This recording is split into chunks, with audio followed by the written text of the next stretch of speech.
শেষবারের মতো আপনাকে একটু স্পর্শ করতে দিবেন হিমেল? বিশ্বাস করেন, আমি শুধু আপনার হাতটা আলতো করে ধরে একটা চুমু খাবো, আর কিছু করব না।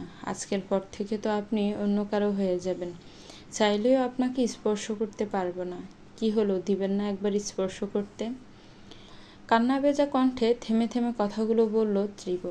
হিমেল শক্ত কণ্ঠে কিছু বলতে গিয়েও থেমে গেল ত্রিবুর মুখের দিকে তাকিয়ে। কত শত আকুতি প্রকাশ পাচ্ছে মেয়েটার মুখে, শুধু তাকে একটিবার স্পর্শ করার অনুমতি চাইতে। ইচ্ছে না থাকা সত্ত্বেও হাতটা ভাড়িয়ে দিল হিম। ত্রিভু ঝড়ের বেগে তা লুফে নিয়ে হাঁটু ভেঙে মাটিতে বসে পড়ল। আলতো করে হাতে ঠোঁট ছুঁয়ে নীরবে চোখের পানি ফেলতে লাগলো। ভিতর থেকে আসা আর্তচিৎকারগুলো গলায় এসে জড়ো হলো। না চাইতেও হিচকি উঠে গেল কাঁদতে কাঁদতে। হিমেল তাতে বেশ বিরক্ত হলো। কিছু সময় পর তার হলুদের অনুষ্ঠান শুরু হবে, তার মধ্যে ত্রিভু শুরু করেছেটা কি? তার হবু বউ চলে এলে কি বিপদটাই না হবে ত্রিভু জানে না। হিমেল এক ঝটকায় ত্রিভুর থেকে হাত ছাড়িয়ে নিয়ে কঠিন গলায় বলে, এসব নাটক না, অন্য কোথাও করিস ত্রিভু, আমার সাথে নয়। জাস্ট বিরক্ত লাগছে তোর এসব ন্যাকামি দেখতে, আর সহ্য হচ্ছে না। ত্রিভু কান্না থামিয়ে অবাক চোখে তাকিয়ে বলল, এসব আপনার ন্যাকামি মনে হচ্ছে হিমেল? একদম ডিসগাস্টিং। শর্ট তো সামনে থেকে সরেই যাব, শুধু দূর থেকে চাইব আপনি ভালো থাকেন। অনেক বেশি ভালোবাসতাম আপনাকে, কিন্তু এমন অভিনয় না করলেও পারতেন। 7 মাস আমার সাথে সম্পর্কে থেকে এখন অন্য একটা মেয়েকে বিয়ে করতে একবারও বুক কাঁপলো না আপনার? কিভাবে পারছেন এমনটা করতে? দেখ, তোর এসব ফালতু বকবকানি আমাকে শোনাতে আসবি না। ওই সব ভালো টালো আমি তোকে জীবনেও বাসিনি। যতটুকু ছিল তা টাইম পাস। তোর মতো কালো মেয়ে এই হিমেলের সাথে যায় না। তাই নিজের স্ট্যাটাস দেখ, আর আমারটা দেখ। কোথায় তুই আর কোথায় আমি?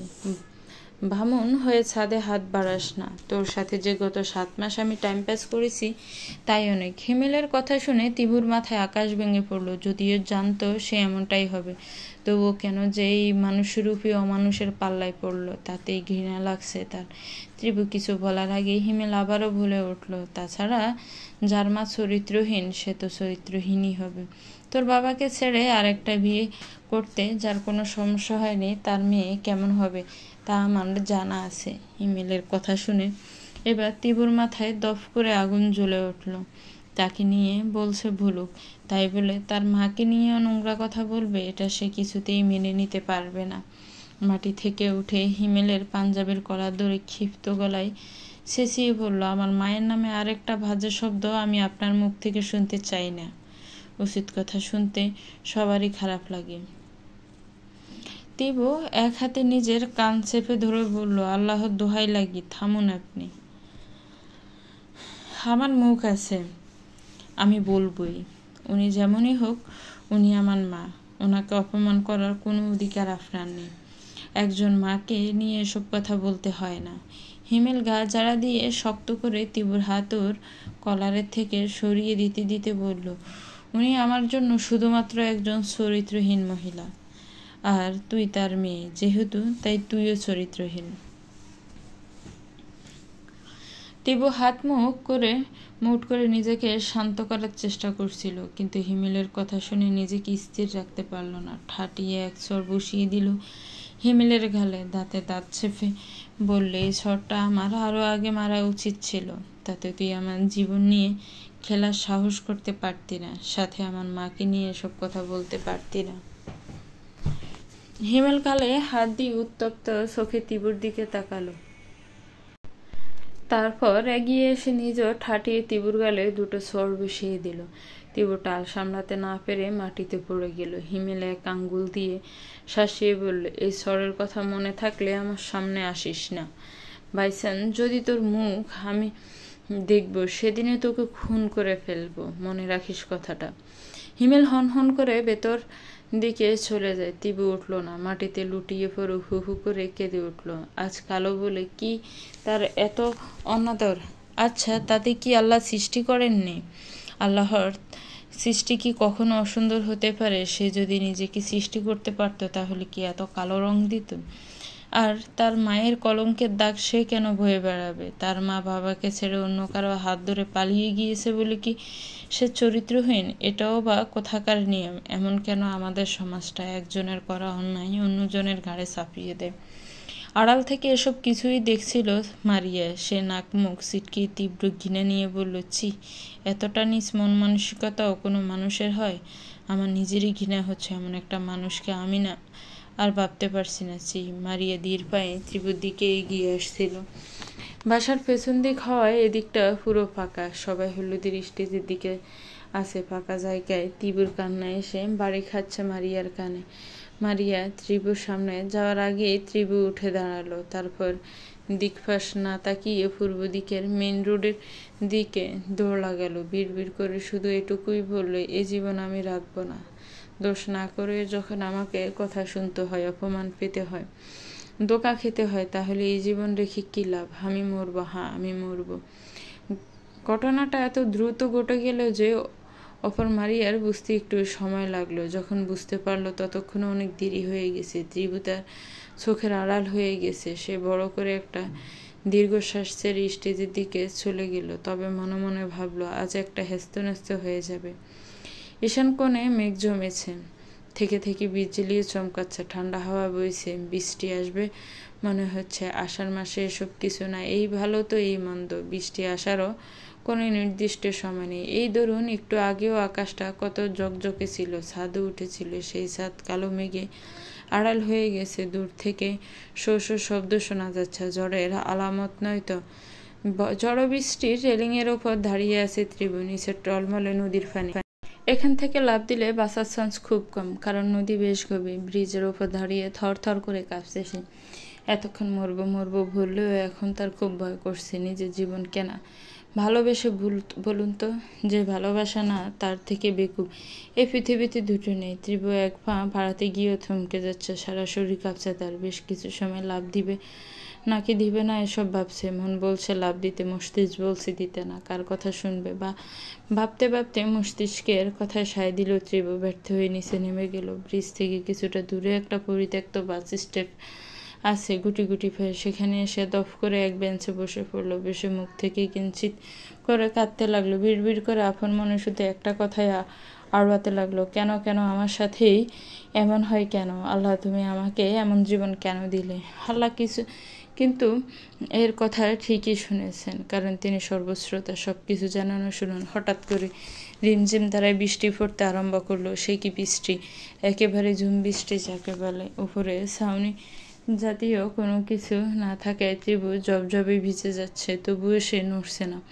দুই হাঁটু মোড়ে মাথা গুজে ফুপিয়ে ফুপিয়ে কাঁদছে। রিমঝিম তালের বৃষ্টির সাথে তার চোখের পানিগুলো ধুয়ে যাচ্ছে। বৃষ্টিতে ভিজে ত্রিভু শীত করছে, তাও সে সেখান থেকে সরার নাম নিচ্ছে না।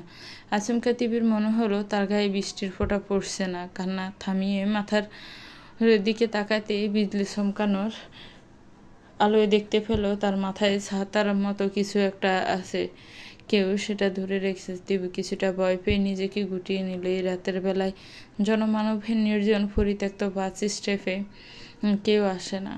লোক মুখে শোনা যায় এখানে নাকি ভূত আছে। ত্রিভু ছোটবেলা থেকে ভূত ভীষণ ভয় পেয়ে। সে এখনো ভূতের ভয় পেয়ে কয়েকটা স্বপ্ন ডিগ গেল। কি অদ্ভুত কথা, যে কিনা মরতে এসেছিল সে এখন ভূতে ভয় পাচ্ছে। ভূতের থেকে বাঁচার জন্য মনে মনে দোয়া-দরুদ পড়তে লাগলো, কিন্তু ভয়ে সবকিছু তালগোল পাকিয়ে যাচ্ছে। যে মুহূর্তে ত্রিভু ভাবলো একটা দৌড় দিবে, পালাবে, কেউ নরম গলায় বলল, কি হয়েছে আপনার? কি হয়েছে আপনার? নরম কণ্ঠস্বর শুনে ত্রিভু দৌড় না দিলেও নিজেকে কিছুটা গুটিয়ে নিল। ত্রিভুর ধারণা মতে এটা মানুষের গলার স্বর। ভূতেরও গলার স্বর হলো ভয়ানক ও গম্ভীর হতো, তাই সে পালালো না। ত্রিভু কাঁপা কাঁপা গলায় কিছু বলার আগে অপর পাশ থেকে আবারও শোনা গেল, এত রাতে এই পরিত্যক্ত বাস স্টপে কি করছেন ম্যাডাম? মেয়েদের এত রাতে বাইরে না থাকা ভালো। এমনি দিনকাল ভালো নয়, কখন কি হয়ে যায় তা তো বলা যায় না, তাই বলছিলাম আর কি।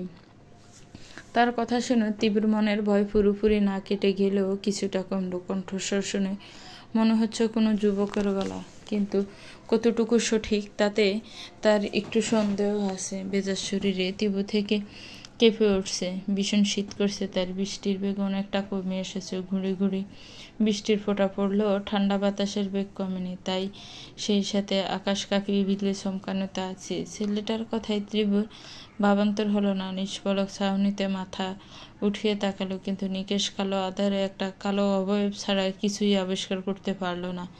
কানে বাতাসে শোষে শব্দ ছাড়া আর কিছু শোনা যাচ্ছে না। তিবু মাথা নামিয়ে দৃষ্টি সামনের ঘন কালো অন্ধকারের দিকে দিল। ছেলেটা কিছু সময় ত্রিবুকে গভীরভাবে পর্যবেক্ষণ করলো, তারপর ত্রিবুর থেকে এক হাত দূরত্ব বজায় রেখে ভেজা বেঞ্চে বসে পড়ল। পূর্বের মতো এখনও নিজেরও ত্রিবুর মাথায় ছাতা ধরল।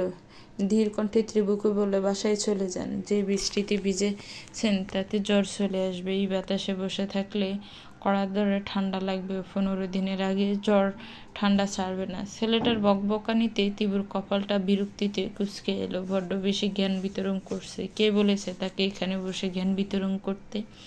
এবার কিছু না বললেই নয়। জালো গলায় তীব্র বলল, আপনাকে এত কিছু ভাবতে হবে না। আমার যা খুশি তা হোক, আপনার কি তাতে? যাক বাবা, আমি আবার কি করলাম? ভালো মনে করে বললাম, ভালো লাগলো না এর জন্য বলে কারো ভালো করতে নেই। আমি আপনাকে বলিনি আমার ভালো করতে, ভদ্রতার খাতিরে করছিলাম, দরকার নেই। ছেলেটা মুখ টিপে হাসলো, বিনিময়ে কোনো উত্তর দিল না। একসময় সেও সামনের দিকে তাকিয়ে চুপ হয়ে গেল। ত্রিভু ঠক ঠক করে কাঁপছে, তাও জিদ করে সেখান থেকে সরছে না। আত্মহত্যা না করতে পারো, নিজেকে কষ্ট দিতে তো পারবে, সেই ধারণা নিয়ে নিজেকে কষ্ট দিচ্ছে। পাশের এক ছোট্ট ডোবা থেকে এক নাগাড়ে ঘ্যাঙর ঘ্যাঙর আওয়াজ আসছে। নতুন পানি পেয়ে ব্যাঙ তাদের আনন্দ প্রকাশ করছে, তবে তাদের ডাকে তিবু বিরক্ত হয়ে সেদিকে তাকালো। এই মুহূর্তে কোনো শব্দ তার ভালো লাগছে না, একা থাকতে চায় সে। ছেলেটি ডান হাত থেকে বাম হাতে ছাতা নিয়ে ঠান্ডা গলায় বলল, অন্যের জন্য নিজেকে কেন কষ্ট দিচ্ছেন? তিবু কিছুটা চমকে তার পাশে তাকালো। এবারও ঘন কালো আধারে ছেলেটার দেহ বা মুখ কোনোটাই চোখে পড়ল না। তিবুর মাথায় একটা কথা ঘুরপাক খাচ্ছে। সে কি করে জানলো অন্যের জন্য নিজেকে কষ্ট দিচ্ছে? থমথমে গলায় বলল, আমার ইচ্ছে। তাই এই অদ্ভুত ইচ্ছে কেন জাগলো? তিবু 2 হাত মুঠ করে নিজের রাগ নিয়ন্ত্রণ করে বলল, বড্ড বেশি প্রশ্ন করছেন আপনি। বিধ্বস্ত অবস্থায় হলুদের স্টেজের এক কোণায় বসে আছে হিমেল। রাগে তার কপালের রগগুলো ফুলে ফেঁপে উঠছে। এত বড় সাহস মারিয়ার বিয়ে ভেঙে দিয়েছে, এর শাস্তি সে পাবে। পুরো স্টেজ লণ্ডভণ্ড হয়ে পড়ে আছে। সামনে থাকা চেয়ারটা হাতে নিয়ে সর্বশক্তি দিয়ে একটা আছাড় মারল। প্লাস্টিকের চেয়ারটা ছিন্ন ভিন্ন হয়ে ছড়িয়ে ছিটিয়ে পড়ে রইল। হিমেলের মা এগিয়ে এসে অনেকটা কলা করে বলল, বাবা প্লিজ একটু শান্ত হ, আমরা দেখছি বিষয়টা, তুই প্লিজ এমন করিস না। হিমেল গগন চুম্বি হুঙ্কার দিয়ে বলল, এখানে কি? যাও ভেতরে যাও, তুই আমার কথাটা শোন। পুরো কথা শেষ করার আগে হিমেল আরেকটা চেয়ার তুলে আছাড় মারল। হিমেলের মা ভয়ে কেঁপে উঠল, তারপর দ্রুত পায়ে সেখান থেকে কেটে পড়ল। হিমেল রাগে নিজের চুল টেনে ধরে জোরে এক চিৎকার দিয়ে ভেজা মাটিতে বসে পড়ল। ভেজা চুল থেকে টপ টপ পানি গড়িয়ে পড়ছে। চোখ দুটো অসম্ভব লাল। তাকে ভীষণ হিংস্র লাগছে। এই মুহূর্তে তার মারিয়া ও ত্রিবুকে খুন করে ফেলতে ইচ্ছে করছে। মারিয়ার সাথে বিয়ে হলে ঘর ভর্তি ফার্নিচার, একটা মোটরসাইকেল আর ইউএস যাওয়ার জন্য মোটা অঙ্কের টাকা পেত সে। যাকে এক কথায় বলে যৌতুক, সেটা হাতছাড়া হয়। মাথা কাজ করা বন্ধ হয়ে গেছে হিমেলের। মাথায় খুনের নেশা চেপেছে। মূলত যৌতুকের জন্য মারিয়ার মতো শ্যামবর্ণের মেয়েকে বিয়ে করতে রাজি হয়েছিল। তিবুর বাবার এত যৌতুকদের সামর্থ্য নেই। অন্যদিকে ওয়াশরুম থেকে ফ্রেশ হয়ে এসে বিছানায় শুয়ে পড়ল মারিয়া। বিয়েটা সে তার বাবার সহযোগিতায় অবশেষে ভেঙে দিয়েছে। যে ছেলে 7 মাসের সম্পর্ককে ভেঙে তাকে অপমান করে মারিয়ার সাথে বিয়েতে রাজি হতে পারে, সে যে মারিয়ার থেকে ভালো কাউকে পেলে তাকে ছেড়ে যাবে না, তার বা কি গ্যারান্টি? হিমেলকে স্টেজ থেকে ছুটে যেতে দেখে তার পিছু নিয়েছিল। হাউমাউ গাছের আড়াল লুকিয়ে সব কথা শুনতে পেয়েছে। তিবু চলে যাওয়ার 1 মিনিট দাঁড়ায়নি, দ্রুত পায়ে স্টেজে গিয়ে বিয়ে ভেঙে দিয়েছে। মারিয়া বাবা মায়ের একমাত্র মেয়ে। তার বাবা তার ডিসিশন তাই না করতে পারেনি। তিবু দ্রুত পায়ে 2 হাতে নিজের বাহু ধরে কাঁপতে কাঁপতে নিজের বাড়ির দিকে রওনা দিল। ছেলেটা তার সাথে সাথে চলতে লাগলো। তিবু বুঝতে পেরে পিছনে ঘুরে বলল, আমার পিছু নিয়েছেন কেন? এত রাতে একটা মেয়েকে আমি একা যেতে দিতে পারি না। আপনি এখন আমার রেসপন্সিবিলিটি, তাই আপনাকে বাসায় পৌঁছে দিব। তিবু কোনো উত্তর দিল না, ছেলেটার দিকে তাকালো। হঠাৎ বিজলি চমকে উঠল। সেই আলোতে ছেলেটার মুখ দৃশ্যমান হলো।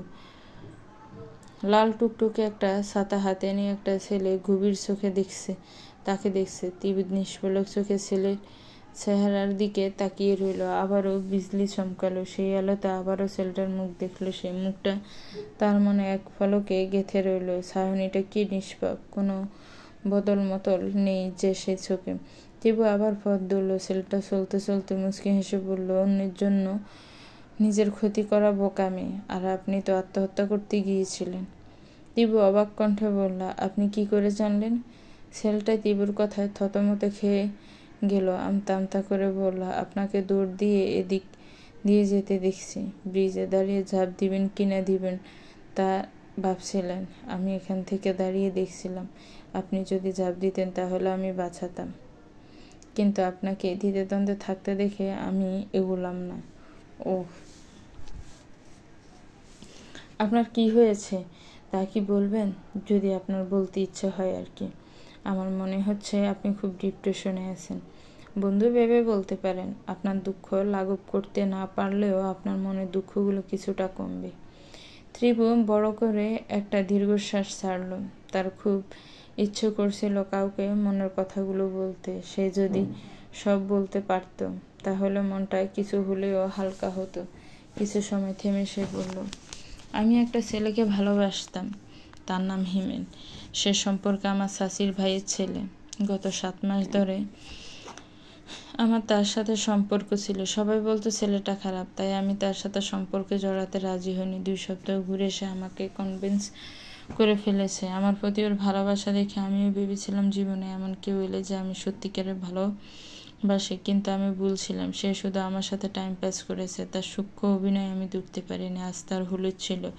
সে আজ আমাকে ভীষণভাবে অপমান করেছে। সাথে আমার মাকেও চরিত্রহীন বলেছে। আমার গায়ে রং নিয়ে কথা শুনিয়েছে। আমি সহ্য করতে না পেরে আত্মহত্যা করতে এসেছিলাম, কিন্তু সাহসে কুলালো না। তিবু কথা শেষ করে হু হু করে কেঁদে উঠল। তারপর সমাজের কথা, হিমেলের কথা বলা সব খুলে বলল। তার মায়ের জন্য, তার গায়ের রঙের জন্য কত শত কথা শুনতে হয়, তাও বলা বাদ রাখল না। তার কথা শুনে ছেলেটা বলল,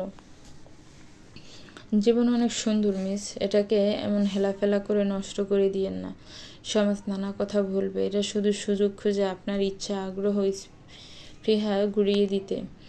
আপনি যখন সব বাধা ফেরিয়ে সাফল্যের চূড়ায় আহরণ করবেন তখন এরাই আপনারা বাহাবা দিবে। চেহারা কোনো ম্যাটার নয় মিস। কোনো মানুষ পারফেক্ট হতে পারে না। আল্লাহ সবাইকে একভাবে অসম্পূর্ণ রেখে দেয়। আপনি জানেন কি, কালো রঙের মানুষদের মনটা ভীষণ সুন্দর। সবার জীবনে বড় আঘাত পাওয়া জরুরি, তাহলে আপনি ঘুরে দাঁড়াতে পারবেন। সব ভুলে পড়াশোনা শুরু করেন, ঘুরে দাঁড়ান। ছেলেটার কথায় তীব্র মনে জোর পেল। তাই তো অন্যের কথায় সে কেন নিজের ক্ষতি করবে? সে অবশ্যই ঘুরে দেবে, কোনো পিছুটান রাখবে না। মুগ্ধ চোখে ছেলেটার দিকে তাকালো। বৃষ্টি পুরোপুরি থেমে গেছে। যার দরুন রাস্তার পাশের আলোকবাতিগুলো জ্বলে উঠেছে। সেই আলোতে দুজন নীরবে হাঁটতে লাগলো। বাসার সামনে আসার পর ত্রিভু বলল, আমি এসে পড়েছি। কষ্ট করে আপনাকে আর যেতে হবে না। আমি একাই চলে যেতে পারবো। ধন্যবাদ আমার মনে সাহস জোগানোর জন্য। ছেলেটা হাতের ছাতায় এগিয়ে দিয়ে বলল, এটা নিয়ে যান। না না, দরকার নেই, আমি এমনি ভিজে গেছি। এটার কোনো প্রয়োজন নেই। আপনি সাথে রাখুন, আপনার এটা লাগবে। তাছাড়া আপনাকে আমি ছাতা ফেরত দিব কি করে? আপনাকে তো আমি চিনি না। আমার যতদূর মনে হয় আপনি এই এলাকারও নন। হ্যাঁ, আমি এই এলাকার নয়, সামনের এক বাসায় বেড়াতে এসেছি। বৃষ্টির মধ্যে হাঁটতে বের হয়েছিলাম, তারপর আপনার সাথে দেখা। প্লিজ ছাতাটা আপনি রাখুন, সেই সুবাদে আপনার সাথে আবার দেখা হবে। তিবু বিস্মিত হয়ে বলল, কবে? হঠাৎ বৃষ্টিতে কথাটা তিবুর কানের সামনে লো ভয়েসে বলল। সাথে শব্দ করে সুদূরে একটা বাজ পড়ল। ছেলেটার লো ভয়েসের কথাও বাজের শব্দ দুটোতেই ত্রিবুকে হয়ে উঠল। ছেলেটা এক প্রকার জোর করে তার ছাতাটা তিবুর হাতে দিয়ে দিল। তিবু না চাইতেও ছাতাটা নিয়ে নিল। বিদায় জানিয়ে সামনে এগিয়ে গেল।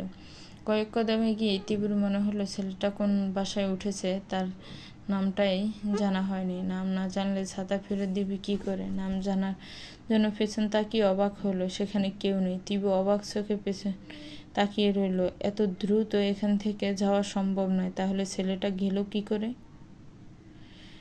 বাংলাদেশের প্রত্যন্ত অঞ্চলে ছোট একটা গ্রাম সুবর্ণপুর। নেই কোনো ধর্ম ভেদাভেদ কিংবা সম্প্রতি দাঙ্গা। হিন্দু মুসলিম মিলিয়ে গ্রামের লোকজন প্রায় 2000-এর কাছাকাছি হবে। এটাই ত্রিপুদের গ্রাম। গ্রামের উত্তর দিকে প্রধান সড়ক।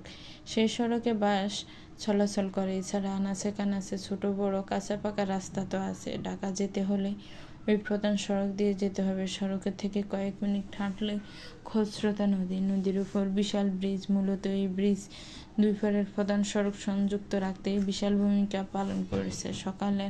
কালের বিবর্তনে নদী গর্ভ অনেকটা সংকীর্ণ হয়ে গেছে, তবুও স্রোত কম নয়। লোকমুখে শোনা যায় আগে এখান দিয়ে লঞ্চ চলাচল করত, কিন্তু এখন 2-4টা জেলেদের ডিঙ্গি নৌকা আর মাঝে মাঝে শো শো শব্দ ট্রলা ছাড়া কিছুই দেখা যায় না। নদীর কিনার ঘেঁষে চর জেগে উঠেছে। সেই চরে কৃষকদের ধান বোনার দৃশ্য সত্যি মনোমুগ্ধকর। ঘরের পাশের আম গাছ থেকে শালিকের চেঁচামেচি শোনা যাচ্ছে। দুটো শালিক কি নিয়ে জানি ঝগড়া শুরু করেছে। আমার নামই নেই। তার চেঁচামেচি কানে আসতেই তীব্র কথাটা টেনে নিয়ে কানের মধ্যে বালিশ চাপা দিয়ে ধরল। প্রধান সড়ক থেকে 10 বা 15 মিনিট হাঁটলে টিনের ঘেরা দেয়া ছোট একটা দোতলা ঘরের দেখা মিলল। মাটির মেঝে, ছোট টিনের ঘর, পরিপাটি তৈরি একটা রান্নাঘর। এটাই তীব্রদের বাড়ি। এখানে শুধু তীব্র ও তার দাদি থাকে। তীব্রর মা পালিয়ে যাওয়ার পর তীব্রর বাবা আবার বিয়ে করেন। তিনি দ্বিতীয় স্ত্রী ও তার সন্তানদের নিয়ে ঢাকায় থাকেন। মাঝে মাঝে মা ও মেয়েকে দেখতে আসেন। মাস শেষে যত সামান্য টাকা পাঠান। সকালের রান্না জোগাড় করে তীব্রর দাদি জবেদা খাতুন ঘরে প্রবেশ করলেন। নারিকেলের চিকন শলার তৈরি ঝাড়ু দিয়ে মাটির মেঝে ঝাড় দিতে দিতে নাতনিকে ডাকছেন তিনি। এই তীব্র, কত পইরা ঘুমাবি? এবার একটু উঠ, সূর্য উঠে গেছে। কিন্তু তুই এখনো উঠলি না? রান্ধন ছড়াইতে হইব। ঘরে কিচ্ছু নেই। তোর মফিজ চাচার মুদি দোকান থেকে 2টা ডিম আইনা দে, আলু দিয়া বুনা করমুনি। টাকা বাকি রেখে আসিস, পরে দিয়ে দিম। তীব্র ঘুম জড়ানো কণ্ঠে উত্তর দিল, আচ্ছা।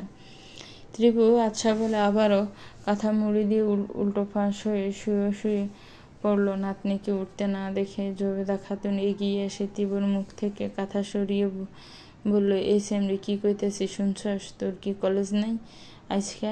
এমন ফিরে ঘুমাইতেছস যে? দাদি বিরক্ত করো না, একটু ঘুমাতে দাও। রান্নার আগে তোমার ডিম পেলেই তো হলো। এই মাইয়া কয় কি? আমার ডিম পাবি কই? আমি কি উমা মুরগি যে ডিম পারম? তোর মুরগির ডিম আনতে কইছি। তোমার ডিম আর মুরগির ডিম একই। আবারও তীব্র একলাফে উঠে বসল। দাদিকে ঢের রাগানো হয়েছে। একটু কিছু বললেই তিনি রেগে যায়। বেশি রাগালে রান্নাটা তীব্রকেই করতে হবে। তীব্র মুচকি হেসে দাদিকে জড়িয়ে ধরে বলল, ও সতীন, রাগো কেন? তুমি কি জানো রাগলে তোমার গাল দুটো লাল টমেটো হয়ে যায়? ব্যাস, এতটুকুই যথেষ্ট জবেদা খাতুনের রাগ ভাঙানোর জন্য। উনি ফিক করে হেসে আসলে মুখ লুকালেন। তীব্র দাদা বেঁচে থাকতে এভাবে রাগ ভাঙাতেন। তার নাতনিও সেরকম হয়েছে। মানুষটা গত হয়েছে আজ 12 বছর হলো।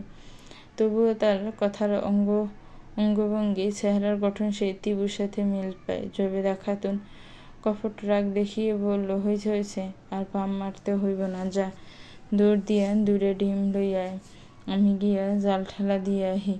মাটির চুলায় পাতার আগুন উপরে উঠে গেলে সমস্যা। আহা সুন্দরী।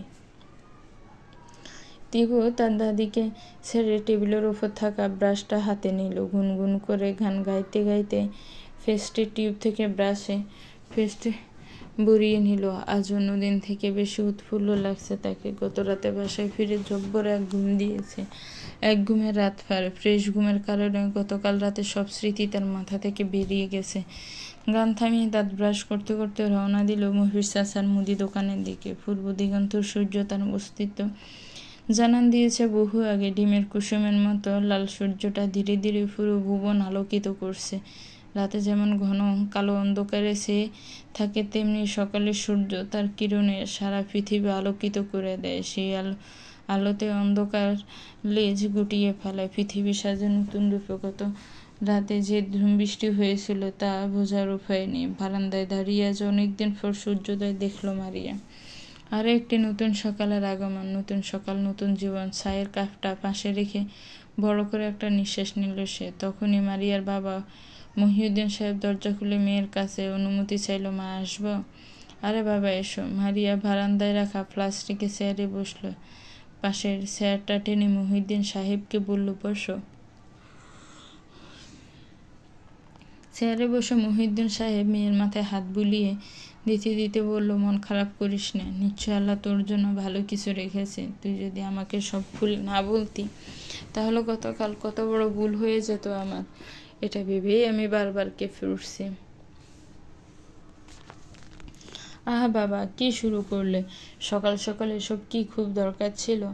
হারে মা, খুব দরকার। আমি নিজ হাতে তোকে অন্ধকার জীবনে ঠেলে দিতে চেয়েছি। আমি সত্যি অনুতপ্ত নিজের কাছে। আরও আগে তোর কথা শুনলে এমনটা হতো না। বাবা, বাদ দাও এসব। যা হওয়ার তা তো হয়েছে। বাবা, যৌতুক আমার পছন্দ না। এটা মেয়েদের মূল্যহীন করে দেয়। যখন ছেলেপক্ষ যৌতুক চাইল তখনই আমার সন্দেহ হয়েছে। আমি এতদিন উপযুক্ত প্রমাণ না পাওয়ায় চুপ ছিলাম। তাছাড়া ওই হিমেলকে আমার মানুষ হিসেবে ভালো মনে হয়নি। তোমাকে বারবার বলেছিলাম যৌতুক দিয়ে আমাকে বিয়ে দিবে না, আমি কোনো পণ্য নেই, কিন্তু তুমি তো শুনলেই না। আমায় মাফ করে দিস মা। সঠিক সময়ে তুই আমার চোখ খুলে দিয়েছিস। নয়তো আমি যৌতুকের বিনিময়ে এক অমানুষের হাতে আমার কলিজার টুকরোকে তুলে দিতাম। যা হয়েছে অনেক ভালো হয়েছে। তুমি প্লিজ এসব নিয়ে কোনো টেনশন করো না। আমি নিজের পায়ে প্রতিষ্ঠিত হইয়া তারপর বিয়ে করবে, এর আগে নয়। বর্তমান সমাজে মেয়েদের সফল হওয়া অনেক জরুরি।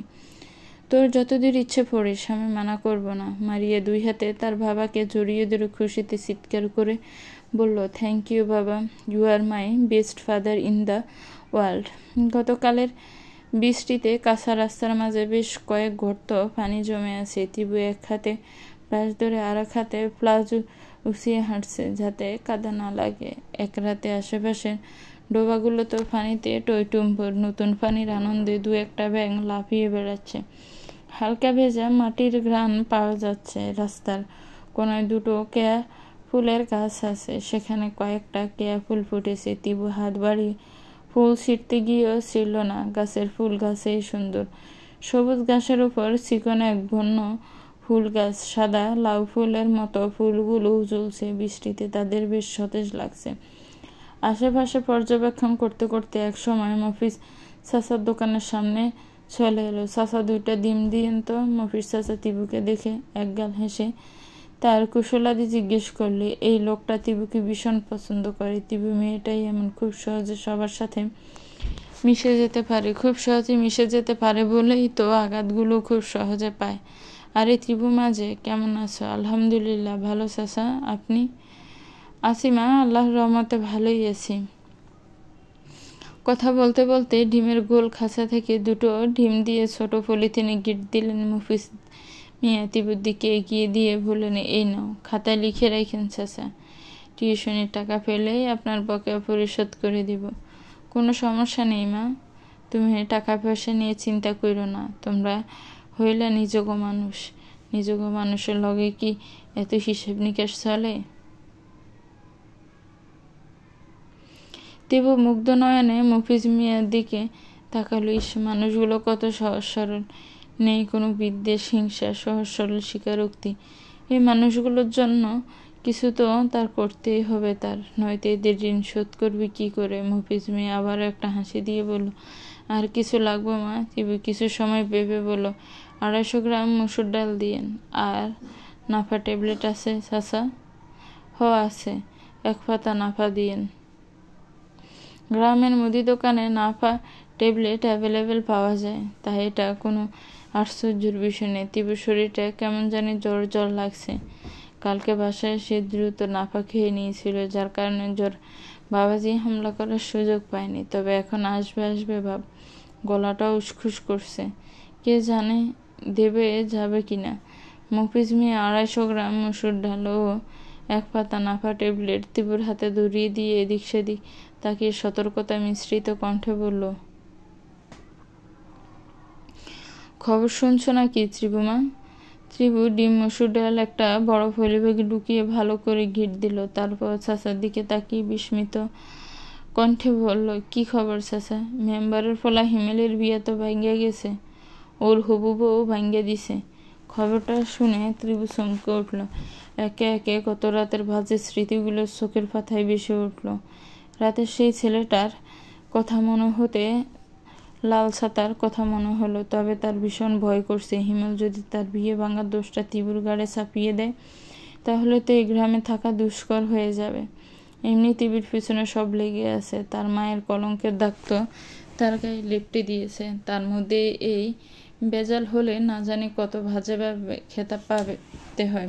টিভি বয়ার তো চেহারা লুকিয়ে মফি চাচার দিকে বিদায় নেওয়ার উদ্দেশ্য বলল, আজ আসি চাচা। আচ্ছা, কোনো কিছু লাগলে সোজা আমার দোকানে আইসা পড়বা, কোনো শরম করবা না। জি নিশ্চয়ই। তীব্র সৌজন্যতামূলক হাসি দিয়ে দ্রুত বাড়ির পথ ধরল। বাড়িতে প্রবেশ করার আগে পুকুর পাড় থেকে ভালো করে হাত মুখ ধুয়ে নিল। ঘরে এসে ডিম ডাল ব্রাশ টেবিলে রেখে বিছানায় বসতে যবে দেখা বয়ের তো কণ্ঠ ঘরে ঢুকলো। তীব্র মেম্বারের ফলা হিমেল আইছে, তোর লগে নাকি তার কথা আছে।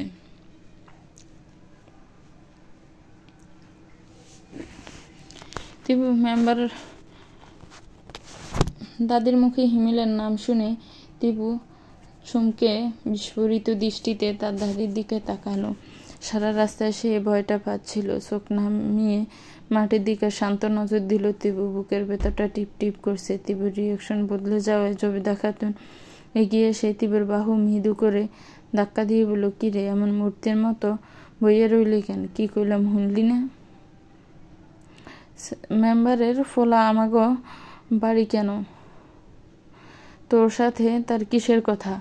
তীব্র শান্ত দৃষ্টিতে তার দাদির দিকে তাকিয়ে বলল, টেবিলে ডিম আর ডাল আছে, সেগুলো নিয়ে দ্রুত রান্না বসাও, অনেক ক্ষুধা লাগছে, আমি ভাত খাবো। কলেজ যেতে হবে তো। আমি তোরে কি কইলাম শুনছস? তুমি তোমার কাজ করো, আমি দেখছি। জয়বতা খাতুন কিছু বলার আগে তীব্র ধীর পায়ে বের হয়ে গেল। দ্রুত হিমেলকে বিদায় করতে হবে, পাশের বাসার মহিলারা দেখে ফেললে কুচ্ছা রটাবে। এমনি তীব্র ভুল ধরার জন্য উৎফেতে থাকে। দেরি করলে হিমেলও চেঁচামেচি শুরু করতে পারে। দরজা নামক বস্তুটা ছিটে ফোটাও হিমেলের মাঝে নেই। চেঁচামেচি করলে আরেক ঝামেলা, মানুষ জড়ো হয়ে যাবে, তারপর কত শত কাহিনী ঘটবে তা আর তীব্র ভাবতে পারল না। উঠোনের কোনায় কাঠের চেয়ারে পায়ের উপর পা তুলে বসে আছে হিমেল। চোখ মুখ অসম্ভব লাল, চুলগুলো উস্কো খুস্কো, নাকের ঢাকাটা লাল হয়ে আছে। হিমেল যে রেগে আছে তার লক্ষণ এটা। ফর্সা গায়ের রংটাও কিরকম কালছিটার মতো লাগছে। তীব্র নিঃশব্দে হিমেলের সামনে গিয়ে দাঁড়ালো। হিমেলকে ভীষণ ভয় করছে। তার কাঁপা কাঁপা গলায় জিজ্ঞেস করলো, আপনি এখানে কি করে? হিমেল দ্রুত অন্যদিকে থেকে দৃষ্টি সরিয়ে তীব্রের দিকে তাকিয়ে বলল, আমি এখানে কেন তা তুই জানিস না? তীব্র বয়ার্ত গলায় আমতা আমতা করে বলল, না, আমি কি করে জানবো? হিমেল রেগে চেঁচিয়ে বলল, কোন সাহসে তুই মারিয়াকে সব বলেছিস? আমি কিছু বলিনি। তুই না বলেও জানলো কি করে? আমি সত্যি বলছি, আমি কিচ্ছু জানি না। মারিয়াকে আমি কিছুই বলিনি। তীব্র ভয়ে তোতলাতে লাগলো। তীব্র কথাবার্তা শুনে হিমেলের মেজাজটা দফ করে জ্বলে উঠল। চোখ দুটো রক্তবর্ণ করে বলল, তোর সবচেয়ে বড় ভুল ছিল তুই গতকাল আমার হলুদের অনুষ্ঠানে যাওয়া। তুই না গেলে আমি তোর সাথে কথাও বলতাম না, আর আজ এত কিছু হতো না। হিমেল জানে তীব্র কিছু করেনি, কারণ তীব্র এত সাহস নেই। তবে তার বলে একটাই, সে কেন হলুদের অনুষ্ঠানে গিয়েছে, না গেলে তো এসব কাহিনী হতো না। তার ক্ষোভে হিমেল এগিয়ে এসে তীব্র মুখ শক্ত করে চেপে ধরে বলল, খুব বাড়ছিস তুই, তোর কপালে শনি আছে, যত নষ্টের গোড়া তুই, চরিত্রহীন মেয়ে। আপাতত তোকে কিছু করব না, আগে ওই মারিয়াকে দেখে নি। আমাকে রিজেক্ট করার ভয়ানক শাস্তি ওকে দিব। এমন হাল করব যাতে কাউকে মুখ দেখাতে না পারে। তারপর তোর ব্যবস্থা করব। এই গ্রামে কি করে থাকিস তা আমিও দেখব। ক্ষিপ্ত গলায় কথাগুলো বলে হিমেল তীব্র মুখ ছেড়ে দিল। ভেতরে ভেতরে তীব্র এখন ভীষণ ভয় পাচ্ছে। সে মিয়ে গেছে। হিমেল রাগলে হিতাহিত শূন্য হয়ে যায়। হিমেল তীব্র কাঁধে জোরে ধাক্কা দিয়ে হন হন করে বেরিয়ে গেল। তীব্র নিচে পড়তে পড়তেও নিজেকে সামলে নিল। নিচের ঠোঁট কামড়ে ধরে মাটির দিকে তাকিয়ে কান্না সংবর্ধন করে নিল। তবুও চোখ থেকে অবাধ্য 2 ফোঁটা পানি গাল বেয়ে গড়িয়ে পড়ল। জবেদা খাতুন শাক পাতা ধুতেই পুকুরে ঘাটফাড় গিয়েছিল। দ্রুত পায়ে ঝাপটায় ফিরে এসে নাতনিকে এই অবস্থায় দেখে বলল, মেম্বারের ফলা কি কইল তোরে? তুই কান্দস কেন? ওই এমন তাড়া খাম্বার মতো ধারায় রইছস কেন? কি হইছে ক আমারে? তীব্র দ্রুত চোখের পানি মুছে ঘরের দিকে যেতে যেতে শক্ত কণ্ঠে তার দাদিকে উদ্দেশ্য করে বলল, আমার পোড়া কপালের দোষ সব। আমার আবার কিছু করতে হয় নাকি? ভাগ্যের দোষে আজ আমার এই দশা। তুমি এসব বুঝবা না। যাও গিয়ে নিজের কাজ করো। বিকেলবেলা টং দোকানের বেঞ্চে বসে আছে বিপ্লব, মনির। প্রায় দিনে তারা 3 বন্ধু এখানে এসে আড্ডা দেয়। তাদের মধ্যে শ্রাবণ এখনো এসে পৌঁছায়নি। দুজনেই এক হাতে সিগারেট আর এক হাতে চায়ের কাপ। রাজকীয় ভঙ্গিতে চায়ের কাপে এক চুমুক দিচ্ছে তো আরেক সিগারেট ফুঁকছে। শ্রাবণ দৌড়ে এসে তাদের পাশে বসতে বসতে বলল, সরি রে দোস্ত, আজ অনেক দেরি হয়ে গেল। মনি চায়ের কাপ নামিয়ে রেখে চোখ দুটো ছোট ছোট করে বলল, এমন করে বললি যেন প্রতিদিন সঠিক সময়ে আসিস। শ্রাবণ মুচকি হেসে বিপ্লবের হাত থেকে সিগারেটটা নিয়ে বড় করে একটা টান দিল। তারপর সেই দোয়া উপরের দিকে উড়িয়ে দিতে দিতে বলল, আমার তো আর তোর বাপের মতো বিশাল ফাটের কারবার নেই যে আজাইরা ঘুরবো ফিরবো। সকাল থেকে সন্ধ্যা অবধি হাড়ভাঙ্গা খাটুনি করতে হয়। মাত্র একটা টিউশনি শেষ করে আসলাম। বিপ্লব ব্রুকুসকে জিজ্ঞেস করলো, মেম্বারের ফোলার নাকি বিয়ে ভেঙে গেছে, শুনছিস নাকি কিছু? মনের কাপে থাকা চা শেষ করে কাপটা ফাঁসের পানি ভর্তি বালতিতে ছুবালো। হাত ঝাড়া দিতে দিতে কপাল কুচকে বলল, গ্রামের বর্তমান খবর এটা। সকালের তাজা খবর থাকলেও এখন বাসি হয়ে গেছে, তাই কে না জানে বলতো। শ্রাবণ এদিকে সেদিক তাকিয়ে কাউকে খুঁজছিল। সেটা টের পেয়ে বিপ্লব ওর কাঁধে একটা ছাপন মেরে বলল, কিরে কি খুঁজছিস? শ্রাবণ মুখটাকে স্বাভাবিক করে বলল, এই রাস্তা দিয়ে প্রতিদিন যে মেয়েটা টিউশনি করতে যায় তাকে 2 দিন ধরে দেখছি না যে। মনির একগাল হেসে বলল, ও ওই কালো মেয়েটার কথা বলছিস? কি জানি নাম ওর? ও মনে পড়েছে, ত্রিবু। হ্যাঁ ত্রিবু।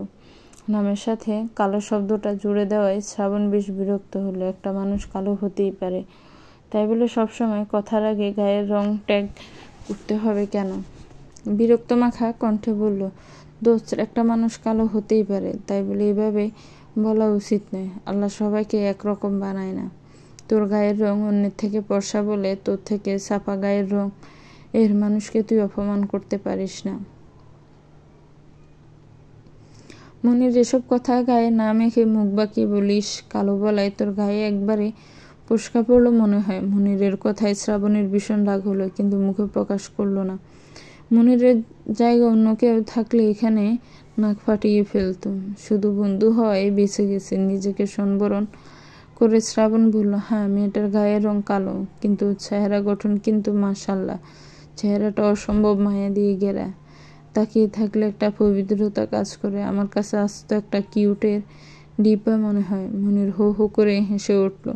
মনে হচ্ছে শ্রাবণ কোনো জোকস বলছে, কিন্তু বিপ্লব চোখ কুচকে বলল, কিরে তুই আবার মেয়েটার প্রেমে পড়ে গেলি নাকি? শ্রাবণের মুখে আবারও বিরক্তি প্রকাশ পেল। তা ঠেলে দিয়ে স্মিত হেসে বলল, একটা মানুষকে আমার ভালো লাগতেই পারে, স্বাভাবিক। তাই বলে এই নয় আমি তার প্রেমে পড়ে গেছি।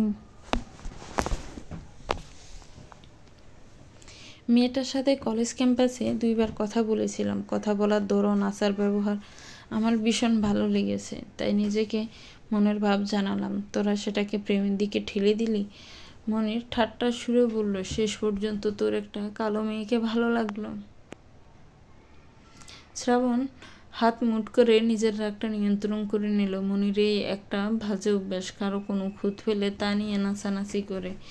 সে আবার ভীষণভাবে সুন্দরের পূজারী। তার ধারণা মতে সুন্দর মানেই হলো দবদবে সাদা। নিজের গায়ের রং সাদা বলে অন্যের গায়ের রং নিয়ে হ্যায় করতে 2 বারও ভাবে না, অথচ সে এটা বুঝে না রূপ চিরদিন থাকে না। শ্রাবণ ঠাট্টা গলায় বলল, তুই কিন্তু আবার বাড়াবাড়ি করছিস। মনির সেই কথা তোয়াক্কা না করে আবারও কালো রং নিয়ে যা তা বলা শুরু করলো। বিপ্লবের কথায় সায় না দিলেও মাঝে মাঝে মনিরের সাথে তাল মিলিয়ে হাসছে। এই জায়গায় থাকলে অঘটন ঘটতে পারে। তাই শ্রাবণ কোনো কথা না বলে দ্রুত পায়ে উল্টো দিকে রওনা দিল। মনির বিপ্লবের হাসির সাথে সে যোগ দিতে পারে না। কারো গায়ের রং নিয়ে কোনো ঠাট্টা বিদ্রুপ করার অধিকার কারণ নেই। তাছাড়া এখানে থাকলে ওদের দুজনের সাথে মারামারি লেগে যেতে পারে। তাই দ্রুত সটকে পড়ল। পিছন থেকে বিপ্লব এক নাগারে ডেকে চলছে, কিন্তু শ্রাবণ কিছু তাকালো না। আবারও বিপ্লব জোরে জোরে চেঁচিয়ে বলে, এই শ্রাবণ, কোথায় যাচ্ছিস? তো ভিউয়ার্স, গল্পটা এই পর্যন্তই। গল্পটার পরবর্তী পার্ট খুব শীঘ্রই আসবে। গল্পটাকে নিয়ে একটি গঠনমূলক